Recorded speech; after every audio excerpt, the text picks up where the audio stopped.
Now, scientists and experts are currently working hard to find a cure and vaccine for COVID-19. Do not worry about the future too much. For all we know, there are billions of dollars being used to find the cure, to create a vaccine for COVID-19. So let's not worry about the things that we cannot control, right? And focus on the things that we can control.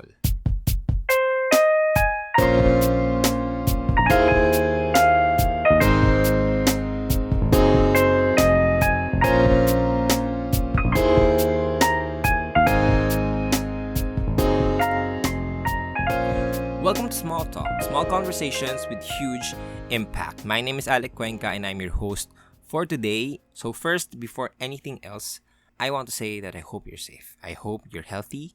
I hope you and your loved ones have access to the food, to the medicine, and other resources that you need to make it through this crazy, crazy time. Secondly, gusto ko rin magpasalamat.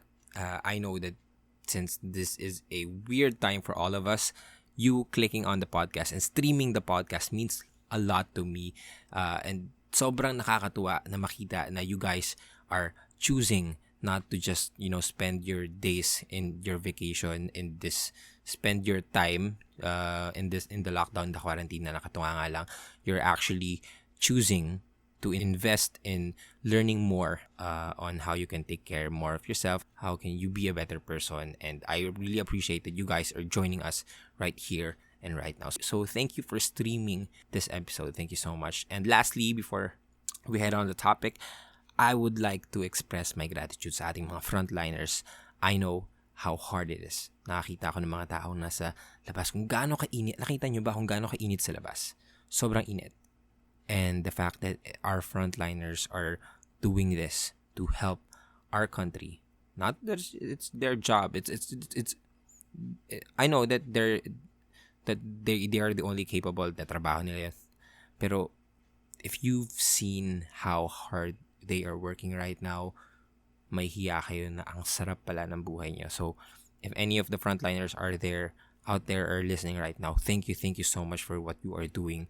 Sana mas makita ng mga tao kung gaano ka-importante ang ginagawa nyo para ma-alleviate, para mabawasan yung problema natin sa crisis na ito. So maraming salamat sa ating mga frontliners. Respect, salute. Okay, so for today's topic, we are going to talk about the 8 ways to take care of your mental health during COVID-19. And the Psychological Association of the Philippines released a guide for coping and wellness to help each and every one of us that is experiencing this crisis to properly help us how to manage our mental health during these times. So it's very important and it's very timely din kasi nung nakita ko yung guide, I was surprised kasi I was doing these things subconsciously and I just realized that these are the things that helps me manage to go through day by day. And I really hope that sharing this with you guys at hopefully may apply nyo sa sarili nyong buhay, that it also helps you. Because it helped me a lot. I apply these stuff and I hope it helps you too. So that's the main purpose of this episode. Yeah, if you want to know more about how to take care of your mental health, if bitin kayo sa episode na to, you can go on sa kanilang website and learn more about this stuff. It's www.pap.org.ph. So if you want to know more about this, kung bitin kayo dito, you can head on and dun yung mas matutunan. But for now, I want to share these stuff with you. These are the 8 ways on how you can take care of your mental health during COVID-19. And let's start off with number 1. Number 1 is focus on what you can control rather than what you cannot control. Now, this crisis, it's super overwhelming. Once we see how huge this crisis is, how many families are actually getting sick, and how many people are actually dying, and how many families are affected by the lockdowns, the quarantines, how many businesses are affected with this crisis, how many livestock ang apektado sa panahon na to, and it's super overwhelming. And for most of the time, that we feel overwhelmed, we feel helpless. And once we feel helpless, we are paralyzed. So we cannot make certain decisions that can help us personally and help the people around us. So the first thing that I want you to do is to focus on what you can control rather than what you cannot control. What do I mean by this? The DOH released some guides on what are the things that you have control. Kasi ang iniisip natin, porket hindi tayo nasa frontliner, na wala na tayong magagawa. But actually, we play a huge part in slowing down the spread of the disease. We have a huge part in doing that. And we have this small, tiny responsibilities that is within our reach. But when we do it, it has huge benefits. These are small things na ginagawa natin, but these are actually things that have huge benefits kapag lahat tayo ginagawa to. So what are these stuff? These are the recommendations of the DOH. Wash or sanitize your hands frequently. Maghugas ng kamay. Paulit-ulit na natin pinag-uusapan to. And it's much, much more efficient than putting alcohol on your hands. When you put alcohol, it just disinfects your hand. But if you wash your hands with soap properly, umiiwas yung virus sa mga kamay nyo. So that's the difference. Hindi lang niya tinatanggal, iniiwasan niya din yung kamay nyo dahil you wash it with soap. So that's one. Wash your hands, sanitize your hands frequently. Next is clean and disinfect frequently used or touched objects and surfaces in your home and workspace. Disinfect and wash your cell phone kung kaya, punasan with alcohol, yung mga furnitures mo, yung mga lagi mong hinahawakan, yung doorknobs, yung mga pinagkakainan nyo, yung ginagamit mong panghugas, your kitchen, your bathroom, disinfect and clean that. Not only na matutuwa yung nanay mo or yung mga kasamahan mo sa bahay dahil naglilinis ka, but you're actually protecting yourself and protecting the people around you dahil you are disinfecting, you're killing the germs that could possibly lead to more complications. Kaya do that, clean and disinfect the objects around you. Third is practice correct coughing and sneezing. And most of the times, hindi naman natin mapigilan na ubuhin or masamid tayo, maubo tayo, sipunin tayo. And sobrang sketchy. Alam ko sobrang sketchy. I have people around me na inuubo or sinisipon and nakakahiya ipakita. Pero pag hindi natin mapigilan talaga, we gotta practice proper coughing and sneezing etiquette. Not cover our mouth. Always bring a handkerchief or tissue papers or kahit na anong pamunas or pantakip sa bibig nyo pag inuubo kayo or sinisipon kayo, cover your mouth. Practice proper etiquette pagdating sa pag-ubo and pagsipon. Next is stay home if you are sick. Stay home if you are sick. If you're feeling any symptoms, nakagaya ng flu, masakit lalamunan mo, medyo nilalagnat ka, inuubo ka, sinisipon ka, stay at home. Kasi unang-una, not only that this brings paranoia sa mga taong kasama mo, kasalamuha mo, but you actually need rest kasi at this time, you cannot afford to be sick. You cannot afford to be having this, kung hindi man yan COVID-19, kung ibang sakit man yan, hindi ito yung time para magkasakit. So as much as possible, maglaklak ka ng vitamin C, and drink a lot of water and stay at home. Not only para lang protektahan mo yung sarili mo, and maprotektahan mo rin yung mga tao sa paligid mo. Avoid crowded places. O kung hindi talaga maiwasan na lumabas, kailangan bumili, ganyan-ganyan. Practice social distancing. Do not get too close with a lot of people. Avoid places or restaurants or places na may mga maraming tao. Kung kaya, mabilis lang, just get there, do what you have to do, and get out. Kung ano man kailangan mong gawin, saan man kailangan puntahan.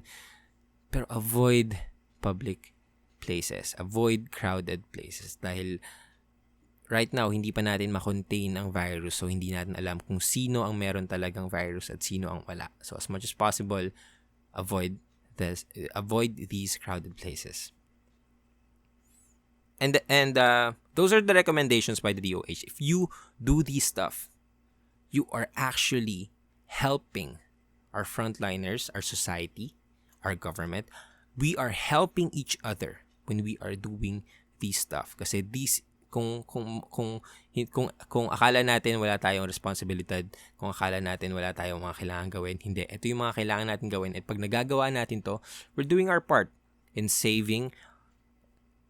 potentially saving our country, in minimizing the dangers na dala nitong COVID-19.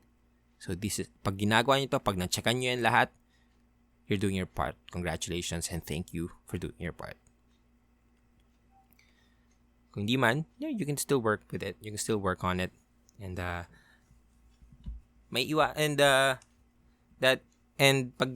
nakita natin yun, okay, we have a lot of things under our control pala. So hindi na tayo nagpapanik, hindi na tayo natatakot, hindi na tayo na-overwhelmed sa nangyayari. We can actually do our part and we can actually function as a normal human being. That's the first way. The second way is limit your exposure to news and social media. Heavy consumption of news can increase your stress and your anxiety. Especially now, most of the news that is available to us, it's mostly negative. Right? So, alam din ng mga media, ng mga news outlet yan eh. Kasi pag more negative yung pinapakita nila, mas natatakot yung mga tao. And pag mas natatakot yung mga tao, ang tendency mas nanonood sila ng balita. Kaya pag napapansin nyo, parang, ba't walang mga positive news, ganyan, hindi binabalita yung mga positive ganyan. Kasi alam ng mga news media outlets yan eh, kapag negative pinapakita natin, mas natatakot ang mga tao, mas nanonood sila ng balita. I'll do another podcast about that, pero that's what I want you to remember, that the news is essentially, the majority of the news that we have right now, it's negative.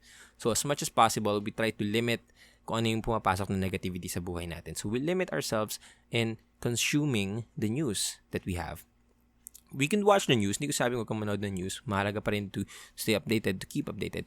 Pero limit natin. For example, 1 hour per night. And do not start your day with the news kasi most of the times nga negative yun. And ayaw natin na negative agad ang pumapasok sa utak natin. Kailangan dahan lang yung pagpasok ng negative para hindi tayo ma-overload with negativity. So as much possible, sa gabi lang kayo mag-check ng news para makapag-catch up kayo sa kung ano nangyayari sa buong mundo. Pero yun lang, limit yourself with the news. And also, the same goes with social media, especially Twitter.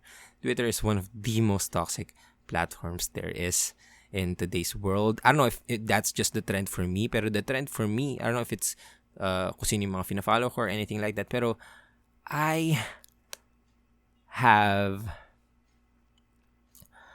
for me, every time I log into Twitter, ang trend sa akin is kailangan strict, critical, heavy,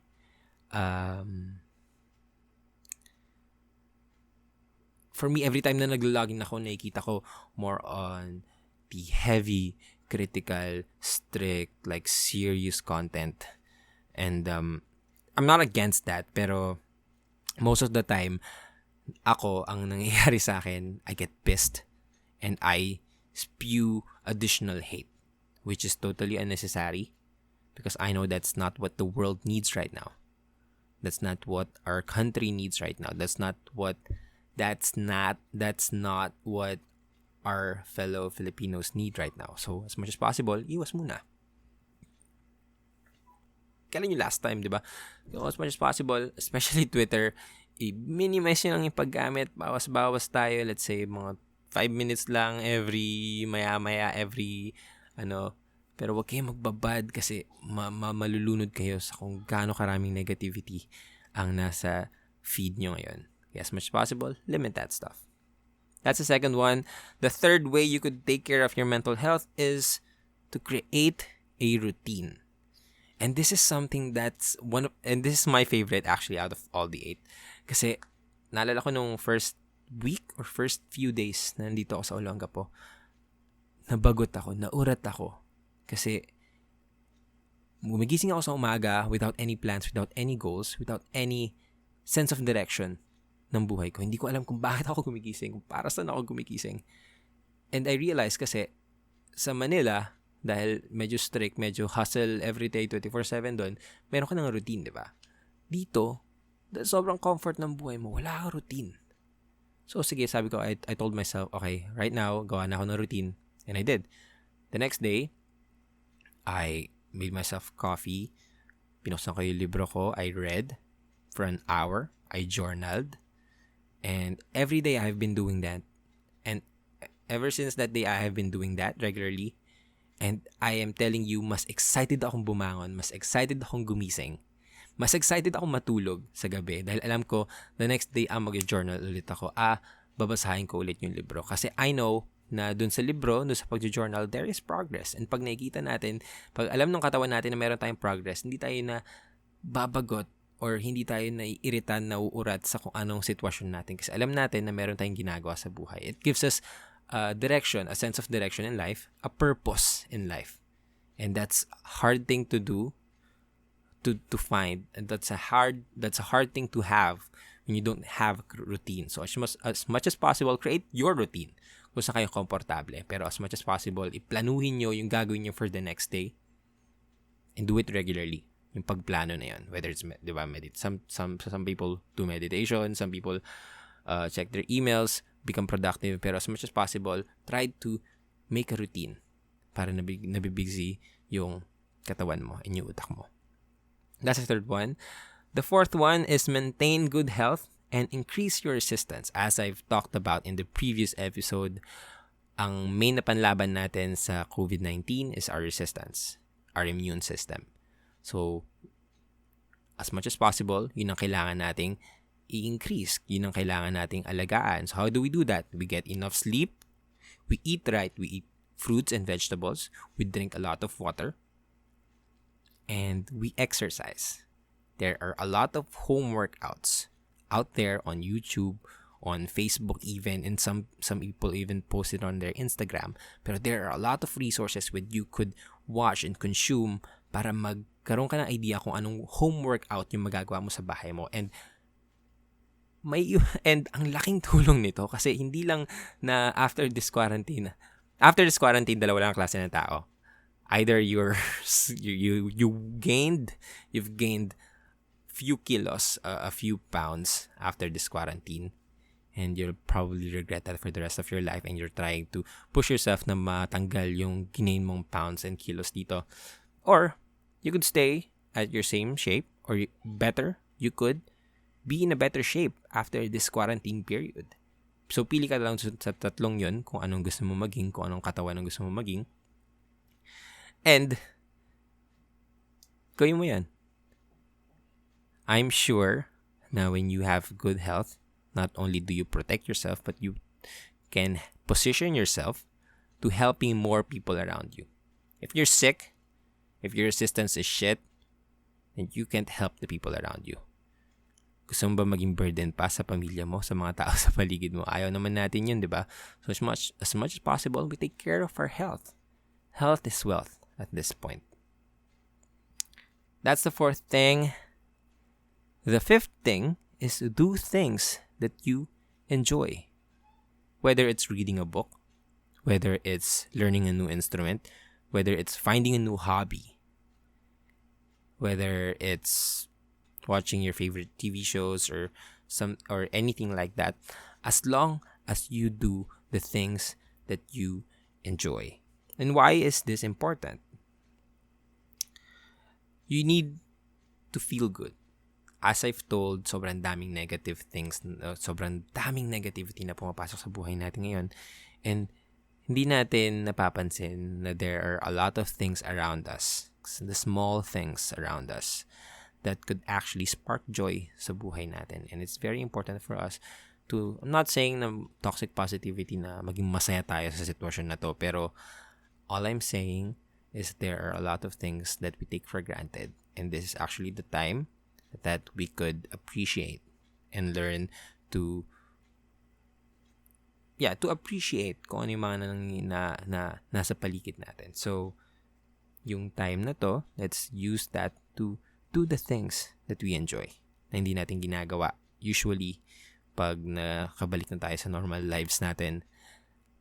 Diba?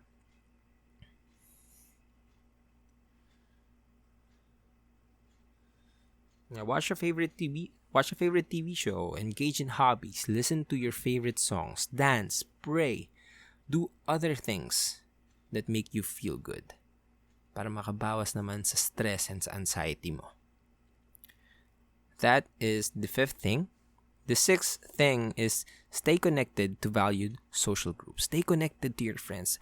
This quarantine does not mean that hindi na rin tayo pwede makipag-usap or mag-bond, mag-form, mag-build ng relationships sa mga tao sa buhay natin. We are living in a digital age where we are so lucky to be living in this age kasi if it happened, kung sa atin, kung nangyari to beforehand, wala talaga tayong idea kung anong nangyayari sa buhay ng mga friends natin, ng mga mahal natin sa buhay na hindi natin kasama. Pero luckily, we have the internet. And that's the meaning of staying connected. We can stay connected through the different messaging apps, whether it's on Viber, Telegram, Instagram. You connect with these people na mahalaga sa'yo. You check in on them and they check in on you too. Not only that, we could also message our workmates, our schoolmates, check in on them kung kamusta na sila para naman maramdaman natin na okay, hindi lang pala ako yung nahihirapan sa situation na to. Kasi pag nakita natin na parang there are a lot of people experiencing the same stuff, hindi tayo ma-overwhelm sa nangyayari. Kasi alam natin na okay, this is a common theme, common experience para sa lahat. So it's technically okay. It's normal for me to feel this way. Kaya check in on them.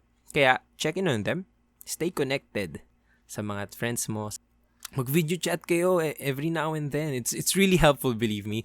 If 'di ba, kung pag nakikita mo yung friends mo kahit sa cellphone lang, nakakatuwa, nakakagaan ng pakiramdam, nakakagaan ng loob. It's a unique experience, so I suggest that you try it. Pag kayo, just video chat with your friends, with your loved ones, and you'll see what am I talking about here. It's really fun. It's a really fun experience. So that's one thing. Stay connected.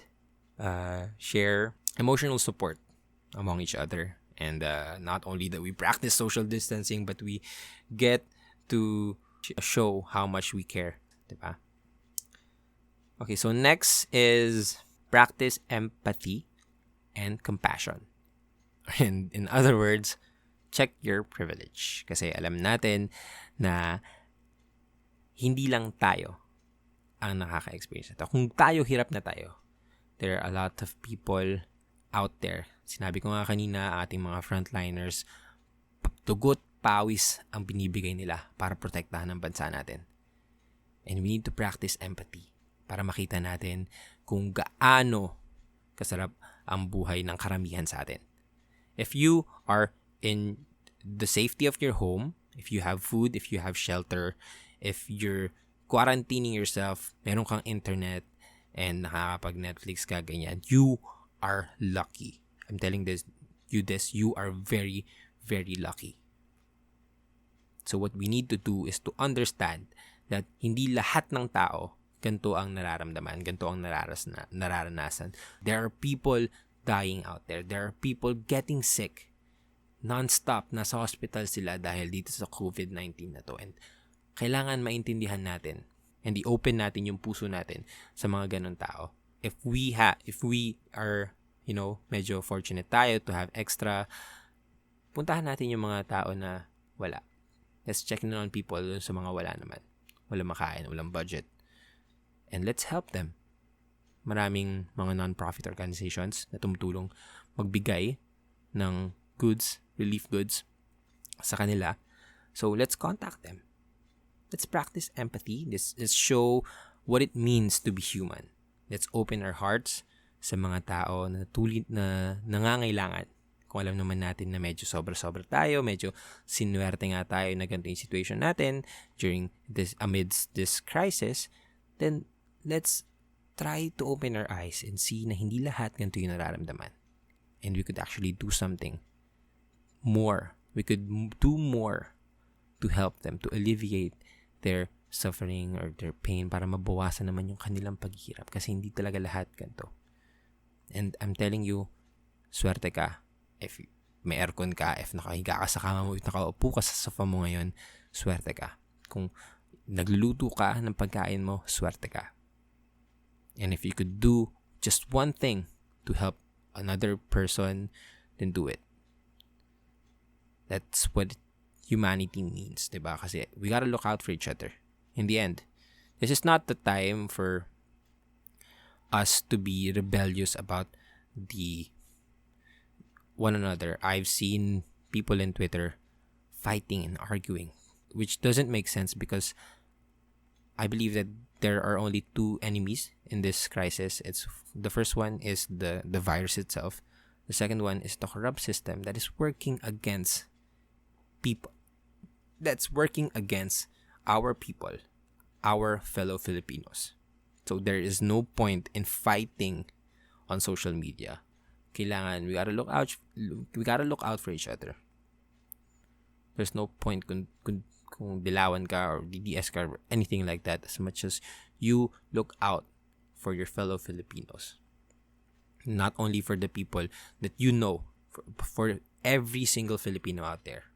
It's very important that we do that. And lastly, if the 7 things that I've said does not help you in any way, then I suggest reaching out to a trusted friend and opening up to them and saying na nahihirapan ka talaga sa sitwasyon na to, na medyo ang taas ng stress level mo, ang taas ng anxiety mo, then reach out to a trusted friend, to a person na talagang pinagkakatiwalaan mo.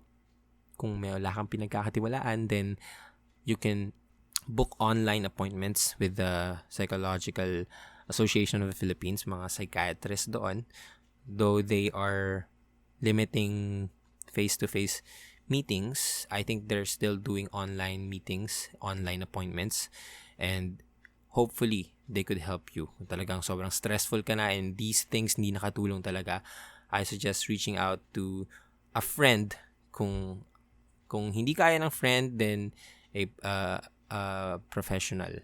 Seek professional help para naman mabawasan ng stress and anxiety mo. Kasi kailangan nating alagaan ang sarili natin during this crisis. That's the 8 ways on how you can take care of your mental health. Now, there are few reminders, few things na naka-bold din, nakalagay din dun sa guide, and I'll just share it kasi this means a lot. I really believe that this could help a lot of people. Number 1, majority of people who contract COVID-19 will recover. This is not a deadly disease. It's highly contagious, but it's not that deadly. Okay? So do not panic. Now, scientists and experts are currently working hard to find a cure and vaccine for COVID-19. Do not worry about the future too much. For all we know, there are billions of dollars being used to find the cure, to create a vaccine for COVID-19. So let's not worry about the things that we cannot control, right? And focus on the things that we can control. Third is there is help coming from the government, non-government, and private sectors. All you need is to be cooperative with them. Kung hindi kaya ng gobyerno mo, yung mga non-government sectors mo, yung mga private sectors, marami ring tumutulong dyan. If you can't, hindi talaga natin kaya, then we gotta reach out, message lang natin sila, find the people who can connect us to them para naman matulungan nila tayo. Pero there is help all around the world. We are all in this together, in keeping each other physically and mentally well. We gotta look out for each other because that's all we have. It's us against the virus. I want you to remember that. So, that's all for this episode. I hope that meron kayong natutunan. I hope meron kayong natuwa or meron kayong mga bagay na ako ginagawa ko na yan, good. If meron kayong ginagawa, look out for the people around you. Baka merong mga nasistress, merong sobrang stressed and sobrang full of anxiety.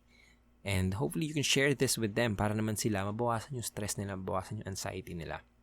If you like the podcast, please share it with someone that you love. If you love them, go share it with them. I hope that we continue to fight this I just hope that you remember that we're all in this together. Malalagpasan din natin to. Let's just take this one step at a time.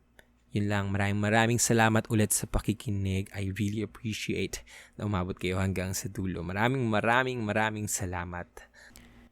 Before matapos to, gusto ko lang ulit sabihin na I am working on finalizing the design for the merch. So I hope that you tune in for that as well. I'm going to do a giveaway once the design is already finished. Pero yun lang, just abang-abang lang muna tayo sa ating merch, ha? Medyo na-delay dahil sa COVID-19, pero it's going to happen. It's going mangyayari talaga 'yun. Magkakaroon talaga tayo ng merch para dito. Kaya 'yon, abangan nyo lang. And yeah, again, my name is Alec Cuenca. This is Small Talk, small conversations with huge impact. Talk to you guys next episode. Bye-bye.